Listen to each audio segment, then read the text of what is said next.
I said, still in love with you. Yeah. Hey, everybody, and welcome to the Still in Love podcast. We are still in season 4, and this is episode 14. Yes. Yes. You excited about I'm today? very excited about today. This is going to be some really good content today. Okay. Yep. Okay. So we're What talking about when women pursue, when men withhold. When women pursue. When women pursue and when men withhold. Okay. Explain it. So we've had a lot of DMs and emails that say we do a lot of content on men pursuing their wives and women withholding.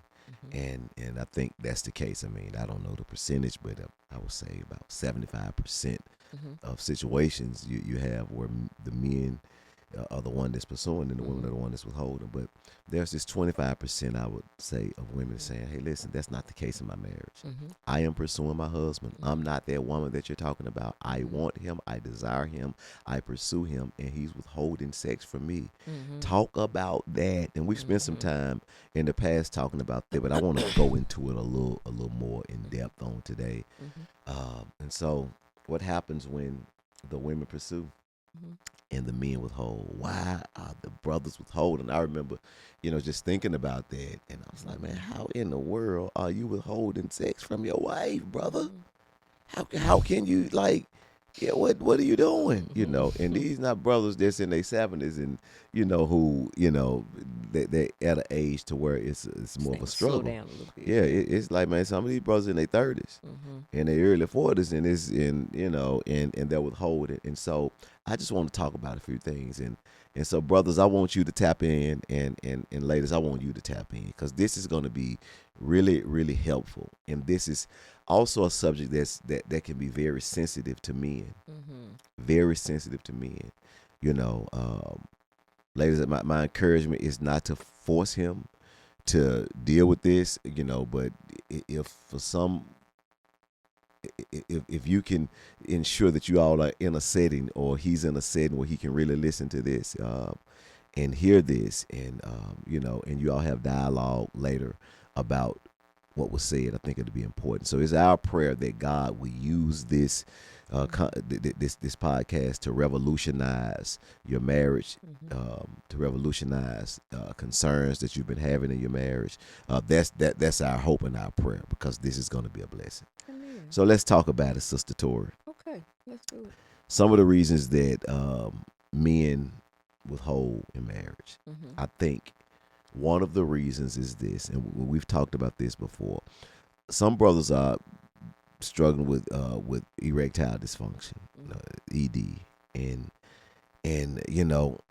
I learned about it years ago, and didn't know that it was an issue with a lot of brothers, and until I really found out that more than what I thought, more brothers than I thought were struggling with it. It's an erectile dysfunction, and they, it's difficult to get an erection, or it's almost impossible to get an erection. And some brothers deal with that due to, medical issues, diabetes, high blood pressure, different types of medications, or certain things that prohibits them to perform or to get an erection. And some brothers, because of smoking, because of drinking, health issues, and certain lifestyle habits that brothers have that prohibits them from obtaining an erection or maintaining an erection. And so this is an area that brothers sort of want to stay away from, because I don't, if I can't get an erection, I don't want to let my wife know that I can't get an erection. So avoid sex, avoid intimacy, avoid connection. And I'll sometimes even blame her and say, you the reason, or because of this or because of that. But really, it's he's having a difficult time, and it's difficult. I found that's one of the most difficult things for brothers to really open up and talk about that, because oftentimes we feel like our manhood is tied into our sexuality, and so when I can perform and I'm doing my thing, it's man, I feel like a man. When I'm not able to do that, I feel like I'm less of a man. And to share that and to be vulnerable about that, man, it's tough. And so many brothers are not open and honest and vulnerable about that. And it causes stress in the marriage. That's one of the things that I've seen. And my encouragement, brothers, is to go and get medical help. Go and see what is happening in your in your life, pertaining your performance, because your wife is trying to figure this out, and she's wondering if she's not attractive. She's wondering, am I too big? Am I too small? Am I ugly? Am I not attractive? Are you attracted to someone else? Are you thinking about someone else? Are you pleasuring yourself? Is someone else pleasuring you? Am I too old? Do you want someone younger? And she doesn't know what to think. And if you're not being honest and open and transparent and letting her know it is not you, there is something that's going on with me, and not just letting her know that, but also being willing to do something about it. I am going to go to the doctor. I am going to find out what is going on with me, because I care about myself. I care about you. I care about this marriage, and I'm not able to meet your need because that's a need that you have. So important, brothers. If you're experiencing erectile dysfunction, but this has been a subject that's taboo, in our community. Why? Again, I think it's because it's, for one, we've never, some brothers hadn't heard of erectile dysfunction. We just, something's going on, and some brothers don't go to the doctor, and some brothers are afraid to go to the doctor. So something is going on, and I need to, try and fix it and self-medicate, and I didn't know that even existed, erectile dysfunction. But why do you think it's so taboo, though, for men to just talk about it? Yeah, because when you're a child, and for some brothers, I mean, you're in the locker room, and that's what you're talking about, what you did to her, how you did it to her, how you was able to last. I mean, you never, no teenager or no young man ever think about the day that he won't be able to perform. Because we think that, hey, we're going to be able to perform forever. So when you're not able to perform and you don't know what it is, I mean, you don't want to talk to a brother about, yeah, bro, I can't get it up. Yeah, bro, it's like, man, because something is wrong with you. And so, yeah, that's why it's taboo, because, man, that's the locker room conversation, who you slept with. That's the dorm room conversation. That's the break room conversation, what you did, when you weren't saved, brothers, but it's, and so to not be able to do that. So now they're saying what they did, and you can't say what you did because you can't do it. And you don't know why you can't do it. Yeah. So how do I feel talking to a brother, man, I can't get it up. What's up? Like, nah, bro, I don't talk about that. Because he's saying, bro, I put it down, and so things of that nature. So I think that's why it's taboo, and so some women, that's very important to know that. And it's very important to understand that if your husband is dealing with that, how you approach him. When your needs are not being met, or, because he may come to bed late, or he may reject you, or he may, come up with different excuses why you can't be together, and make you think that it's you. And it's important, those signs, you need to pay attention to understand that it may not be that. It's probably not that. It's probably something else. And so as you bring that to his attention, it's how you bring it to his attention, when you bring it to his attention, and your tone, and when you bring it to his attention, because he don't really want to talk about it, but I think it's important for you to initiate that conversation with him, so some brothers withhold because of erectile dysfunction. Other brothers withhold because of some brothers are unfaithful, and they're sleeping with other women or other men, and they're not faithful, and they're getting it elsewhere, and they're not even able to perform with their spouse, or they don't have the desire to perform with their spouse because they're getting it elsewhere. And also, there's some brothers that's taking care of themselves, and these things, I mean, and I shared before, it's one of three reasons, that brothers are not able to perform or to get an erection. And I want to extend that some. I think some of the major ones is erectile dysfunction, Also, marital unfaithfulness, masturbation. But there's also some things I want to address today that I think is really important. Men, we talk a lot about women and them needing to be connected emotionally. And when they're connected emotionally, it's easy for them to be connected physically. Correct. But that goes the same as a male as well. Now, some brothers, hey, look, we ain't got to be connected at all emotionally. We ain't got to talk. We can just connect physically. But some brothers, it's, hey man, we not connecting emotionally. I'm not digging this relationship. And what does that look like for a man though? Because I do think that when you talk about it with women, because we lean into our emotions a little more. So it's not something that you find that's common with men. When you think of men, you think of physicalness. Yep. You don't think that they even need an emotional connection. So to hear that is kind of like, and you know that because you're human, you need some measure of connection, but you need enough that would alter a relationship. I think some women would literally be like, yeah, that's news to me. And what? Yeah. So you got physical and emotional needs. Yeah. And it's like, no, brother, you can't have both. Yeah. You can't have both. I think that's why it's good to talk about, because some women don't get it. And some brothers like that, believe it or not, some brothers don't like to argue. And they don't like to argue all the time. I can believe that though. And they don't they don't like to fight all the time. And sometimes that takes away that emotional connection, or him feeling unappreciated. When there's no appreciation, when he know what he do, he knows what he does, he know what he brings to the marriage, and it seems like he's not appreciated. It's it's difficult for him to want to be physically involved, because I'm not appreciated. There's contention. We always going back and forward, and it's really, he feel like he's going back and she's going forward, and so it's just that's what emotional connection looks like, when there's physical touch, when there's affection, when there's easy going, not a lot of contention, not a lot of argument. And sometimes people feel, the word of God says that it's better for a man to live on the corner of a rooftop than to live in a house with a contentious wife. And so we talking about, look at what he's saying.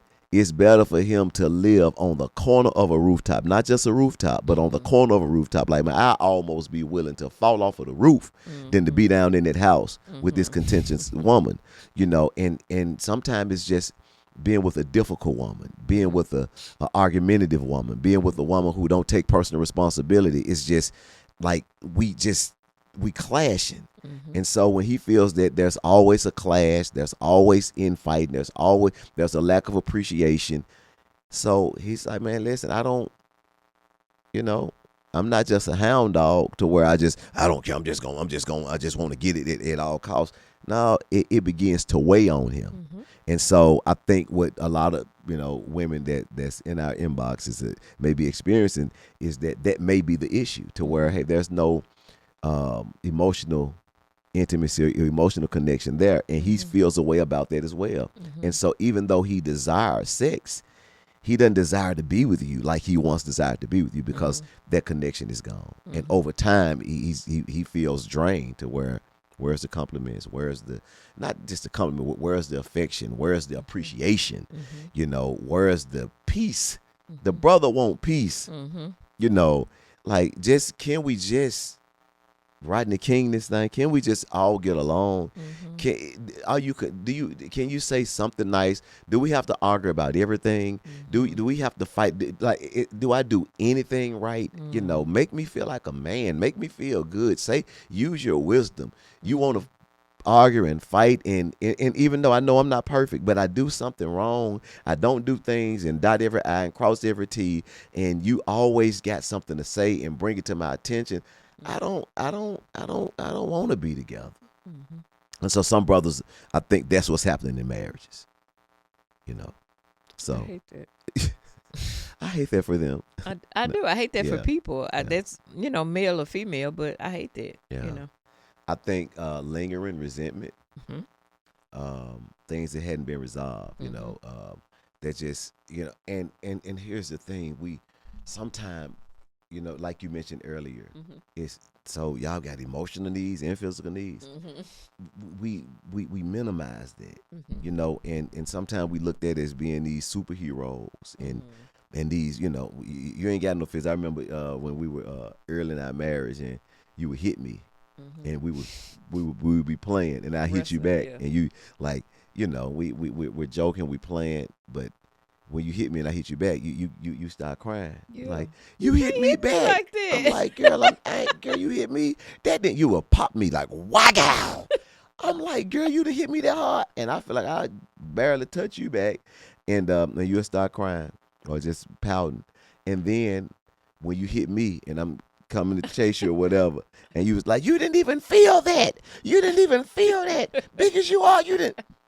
And so, Yeah. I think, but that happens also just with Yeah. with emotions to where, We don't connect emotionalism in any type of way to dudes. yeah, Like we just don't. That's a woman's job to be emotional. A man's job is to be strong. But you have to look at it in you look at people in a full scope that I am a human living in a physical body that has a spirit, but I also have emotions. I have a soul. So yeah, we don't always compartmentalize and then look at people accordingly. and listen, And women may seriously, we just may be, like I said earlier, we lean more into our emotions than men do typically, period. So even though we may be functioning at 75, there is this part of men that too needs to be filled. yeah, and listen, you cannot consistently emasculate a man and think he's gonna want to desire you. Amen. And what does emasculation look like? Emasculation looks like, hey, making me feel like I'm not a man. You make him feel like he's not a man. You make comments to make him feel like he's less than. Like what? And you call him a boy. I got I got two. I already got two kids. You don't do anything. You don't. Just having. It can be looks of disgust, but just making them feel less than. As you communicate with him, the tone in your voice, making him feel like he's not a man. He goes everywhere else and he feels like a man. When he's at work, he feel like a man. When he's at church, he feel like a man. When he's with the boys, he feel like a man. When he's at the gym, he feel like a man. But he feel like a man everywhere else, but with you. So you can't make him feel like a boy in the daytime, but you want him to be a man at night. Okay. And so that's what happens. So he feels that you have pretty much taken, or attempting to take my manhood from me. And that's why so many brothers feel that when, their wife is going back and forth with them, they feel disrespected. They feel that, yeah, you the way you're talking to me as if I'm not even a man, and men won't respect. Do you know how many people have which is not good, and it's but how many brothers are in jail now because they felt disrespected? They're in jail because they've done something criminal, because they've taken someone's life, all because they felt disrespected. He called me a boy. He called me a sucker. He cussed me out. He called me a female dog. He called me a tool, a garden tool, and so, and not justifying any of that. But what I am saying is that brothers don't want to feel disrespected. And so emasculation is when, hey, they in an argument, and most times, you have a lot of women that are quicker than men, and they can argue, and they know what to say, and they know how to push certain buttons, and you can say something to him that can really push a button to make him feel like he's not even a man, he's less than, and he feel disrespected. And so if that happens over time, he doesn't really want to be involved with you. He'll rather go without or do something else than to be involved with a woman that's consistently emasculating them. But here's the thing, Tori. When he communicates these things, his wife gotta listen. And not, I mean, that ain't, I mean, I only emasculate him. If he's telling you this is how he's making you feel, like, own that, accept that, and say, let me do something about this. And I think so many people, I'm just gonna dismiss that he feels he emasculated, because that ain't what I meant, because that ain't what I said. And golly, you just sensitive. Golly, man, you man up. I ain't used to this. My dad went, or my the father of my children, or my ex, or men. I thought men was supposed to. That's emasculation. Don't tell me about another man. Don't tell me about your pastor, another man. Or no, I mean, what do you? I'm your man. I'm your husband. But golly, man, grow up. You all sensitive. You acting like, and so those are the things that brothers feel, and you wonder why he doesn't want to be involved. And so he withholds. He doesn't, say, I'm not going to give her any tonight. It's just he doesn't have that desire, to do it, because I'm not even into this, and so I've seen more of that lately, over the years, where some brothers just like, man, listen, I don't even look. You do you, I'm gonna do me. You sleep over there, I'm gonna sleep over here. You go upstairs, I'm gonna be downstairs. But if I can't, if I'm not feeling appreciated, if I'm not feeling respected, if I'm not feeling like a man, I'm not emotionally connected to you. And if I'm not emotionally connected to you, man, it's difficult to be physically connected to you. Yeah. So, also, this is important as well. Some brothers are struggle, and they withhold because, it may be there's no excitement in the bedroom. It's everything the same. We're gonna do things the same way. It's no, we're not gonna mix it up. We're not gonna switch it up. We're not gonna change it up.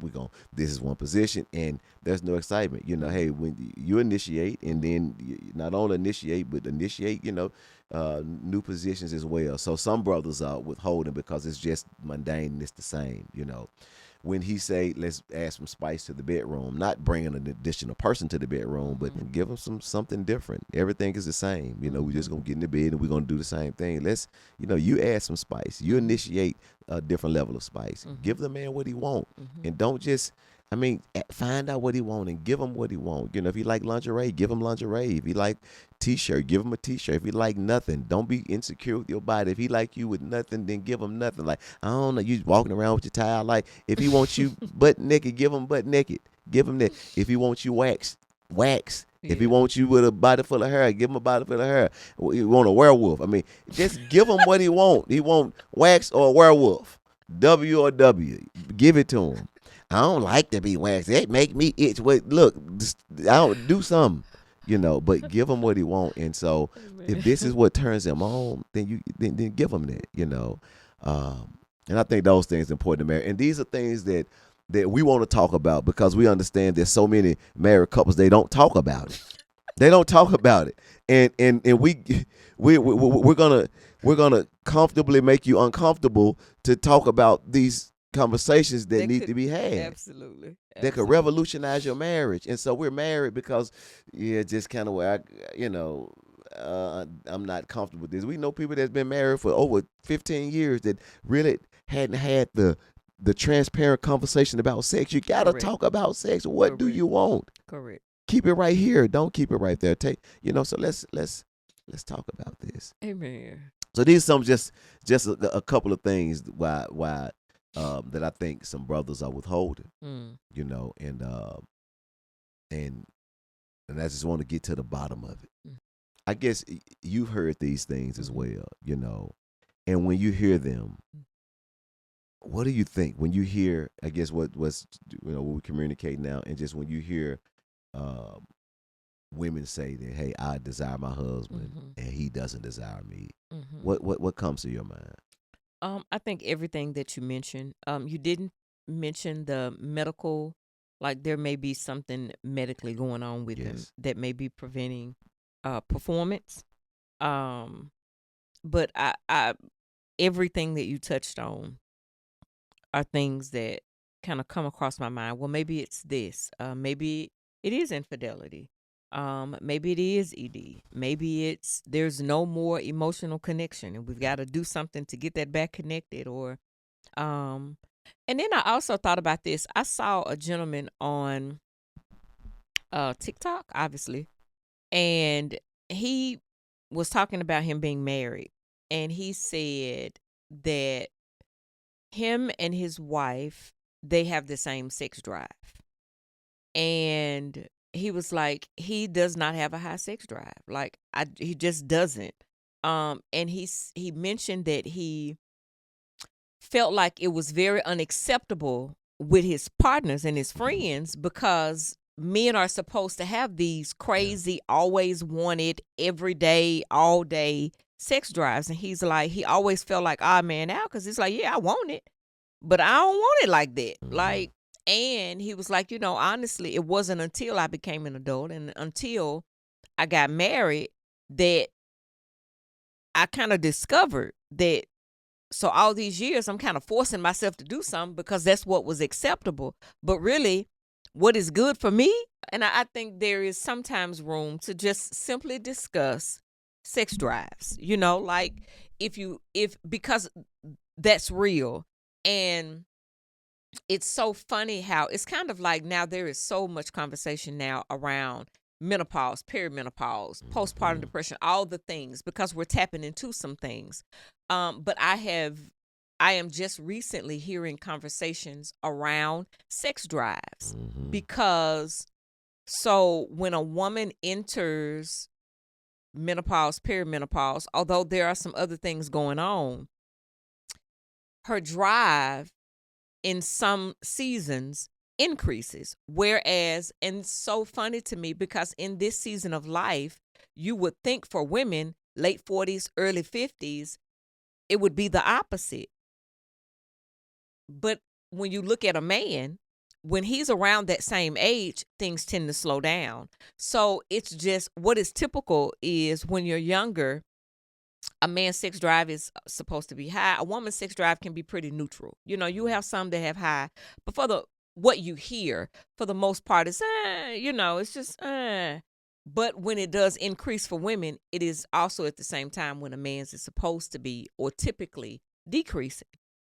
So I think there just has to be some room for some of those conversations, and it's really depending upon the age that you're in. So I just wanted to throw that out there as an addendum to some of the other things. Like, we have to make room and space to talk about sex drives.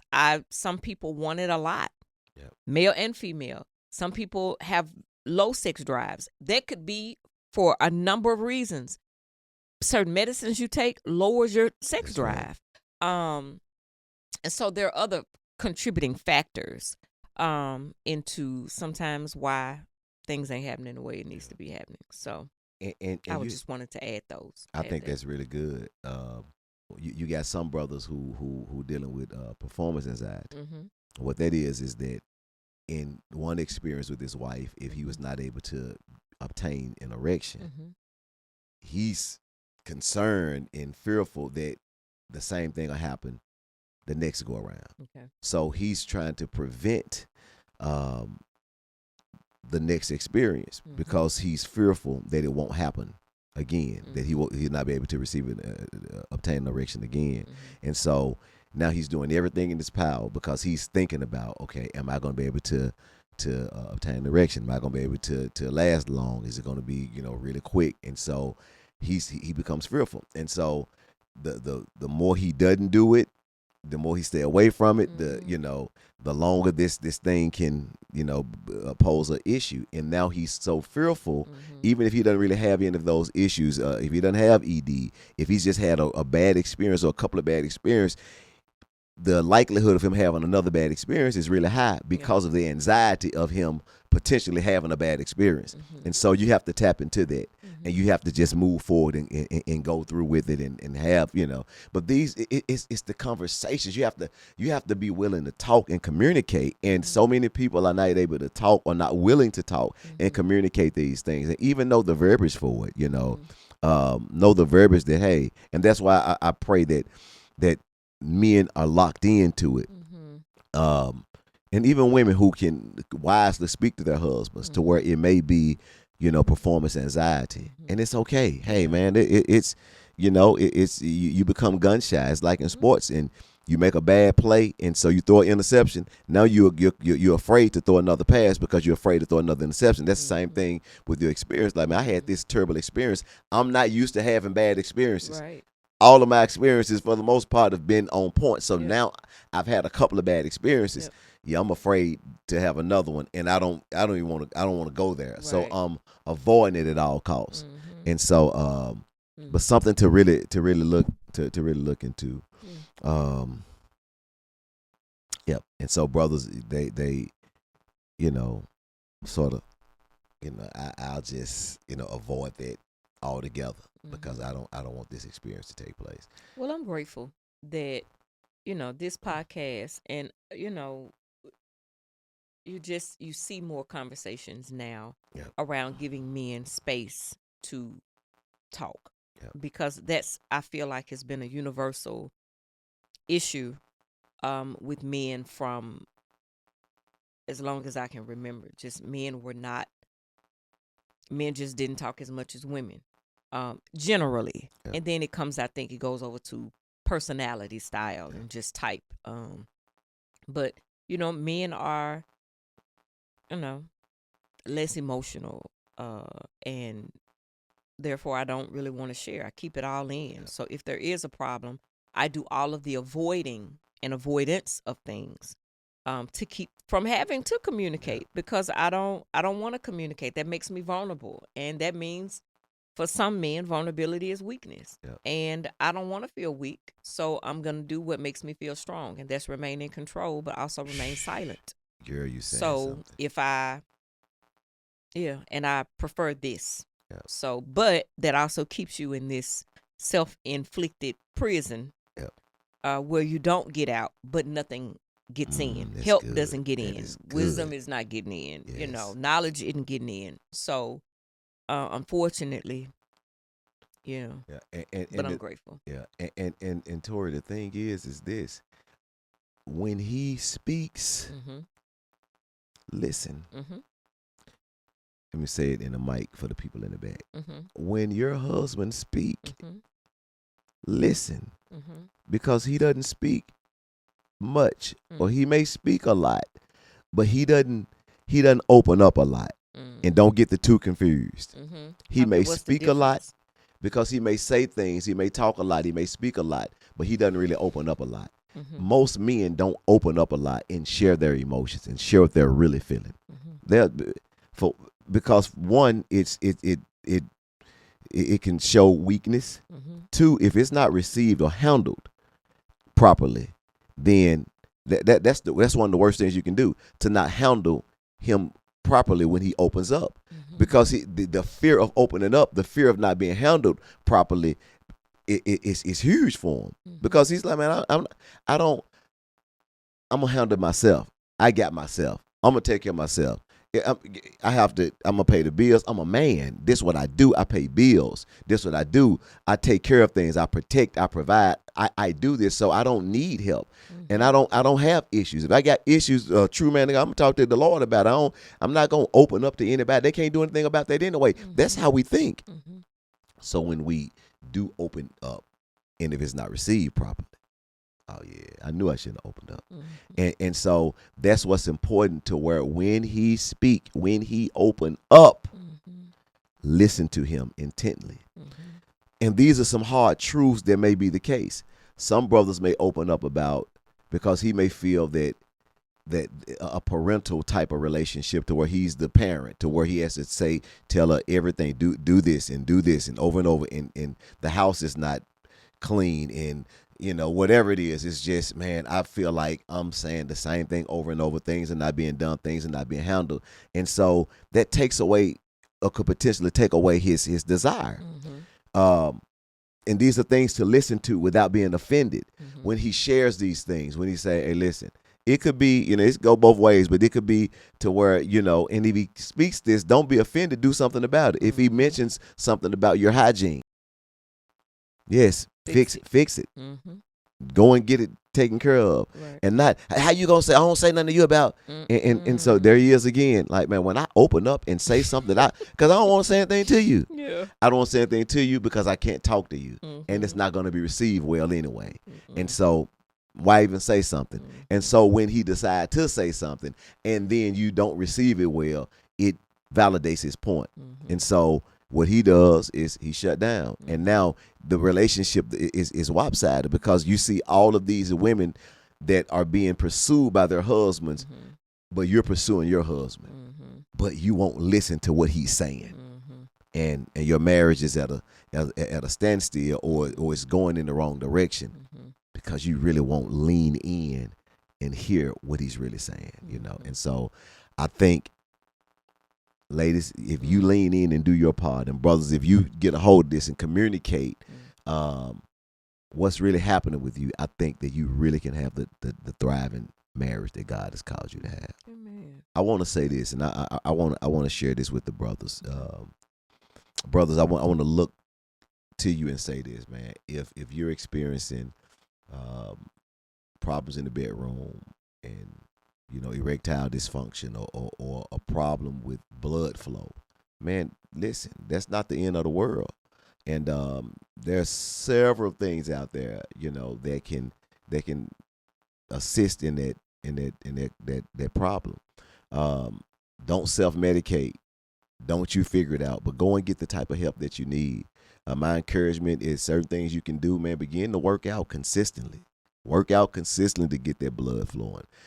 Eat strawberries, a lot of them. Eat blueberries. Eat better. Stop smoking. Stop drinking. Those are some natural things that you can do.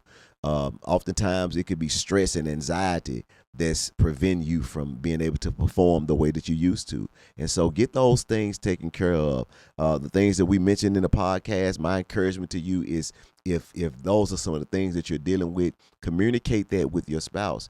Don't make your spouse feel that it's her if you know that it's not her. If it is you, if these are things that you're dealing with, don't put that on her and make her feel that you're the reason, you're the cause. The reason I can't get an erection, the reason I don't want to be involved is because of you. If there are certain things that she needs to improve in, communicate those things, but don't put all of that on her when you hadn't done your due diligence to find out what's really going on with you. Because so many brothers, that's what we do. Oh, it's you the problem. If you stop, if you stop being so mean, if you stop talking to me like that, then I want you, I desire you, man. Come on, man. And so I pray that this bless you. I pray that you get the help that you need. And I pray that your blood flow and your marriage go in the direction that God will have it to go in. Amen. That was good. Thank you, baby. That was good. That was good. Well, guys, that's all we have for this episode. We hope that it's been a blessing to you. And we just appreciate these conversations so much. And we're glad that you are a part of our Still in Love family. And until next time, don't just start in love, but stay in love. Until next time, peace, y'all. Peace. Thank you for listening to the Still in Love podcast. We hope that you have enjoyed this episode and it has indeed blessed your life. If it has, we need you to do 3 things for us. 1, we want you to subscribe to this podcast on your favorite platform so that way you can be notified when a new episode drops.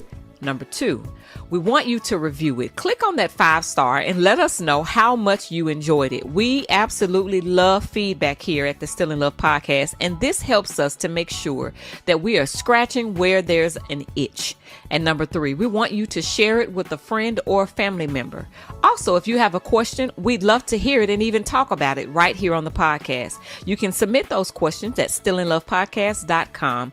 You can also connect with us on Facebook and Instagram at Innovation Church Memphis and on TikTok at We Are Innovation. Until next time, peace. Don't just start in love, but stay in love. Thanks for tuning in to Still in Love podcast. God bless.